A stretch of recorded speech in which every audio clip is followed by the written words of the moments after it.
Welcome to The Explainer. Today, we are breaking down one of the biggest and maybe one of the riskiest economic stories happening in the world right now. And it's all centered on the powerhouse of Europe. So, that number you're seeing, 500 billion euros, that is the size of the bet that Germany, a country famous for its financial discipline, is making to pull its economy back from the brink. And just to be clear, this isn't just a big number, it's a huge deal. We are talking about a radical break from the decades of caution and fiscal prudence that basically defined Germany's success for generations. So here's the big question. What if this massive gamble doesn't pay off? Could it actually take the entire European economy down with it? The stakes here aren't just national, they are continental. So how on earth did Germany get here? Let's break it down. Okay, to really get what a massive gamble this is, we gotta rewind a little. We need to understand the old German economic machine, what made it so incredibly successful and, for a long time, what made it seem so unbreakable. For decades, the German model was, brutally simple, and it worked like a charm. The whole idea was build amazing, high-quality stuff, from cars to machines, export it everywhere, and, this is the critical part, keep government debt super low. This created these huge trade surpluses that just flooded the country with cash. And get this, they didn't just like having low debt as a policy. No, they literally wrote it into their constitution. It's a rule called the Schuldenbremse, or the debt brake. And this wasn't some friendly guideline, it was the law, and it really comes from this deep-seated cultural fear of debt and inflation. And this chart? Wow. It really puts it all into perspective. Germany's constitutional borrowing limit was more than 10 times smaller than what the US government does on a regular basis. This wasn't just a policy choice, you guys. It was a core part of their economic identity. So if everything was so solid, what went wrong? How did this supposedly unbreakable model just shatter? Well, it wasn't one thing. It was a perfect economic storm that hit in really rapid succession. It was like a 1-2 punch. First, the COVID pandemic hits, and global trade just slams on the brakes. For a country that lives and breathes exports, that's an absolute disaster. And then, just as they're starting to get back on their feet, the war in Ukraine delivers that second, truly devastating blow. And this slide right here, this shows you their Achilles heel. I mean, just look at that.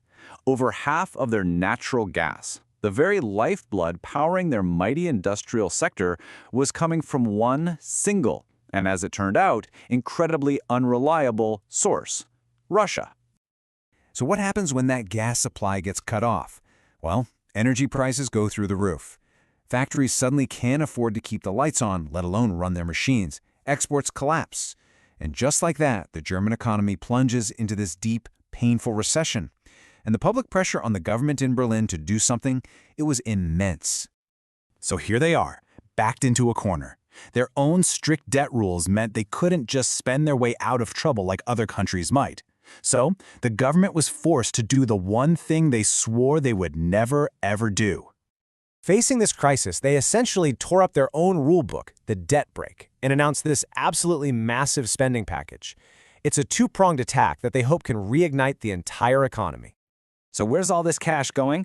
Well, a huge chunk is for overhauling the country's infrastructure, which you might be surprised to hear is actually in pretty rough shape. We're talking everything from fixing thousands of bridges to finally getting high-speed internet to more than just a fraction of the country. And at the same time, they are pouring money into green energy, wind, solar, hoping this huge investment will create over 1 million jobs and basically kickstart growth from the ground up. But here is the crucial point. This spending spree isn't just a German issue. This high-stakes gamble creates a massive systemic risk for the entire continent of Europe. You have to remember, for years and years, the whole Eurozone has basically relied on Germany to be the stable financial backstop. When things went south in places like Greece or Italy, everyone looked to Germany, with its rock-solid finances, to be the one to bail them out. This new mountain of debt, though, it threatens Germany's entire reputation for stability, and it raises a really terrifying question for the rest of the continent. If Germany falters, who saves Europe? And we're already seeing the consequences. Nervous investors are now demanding higher interest rates, around 3%, to lend money to Germany. Now that might not sound like a lot, but for Germany, that's a 40-year high. It is a clear sign that confidence in what was once the safest bet in Europe is starting to weaken.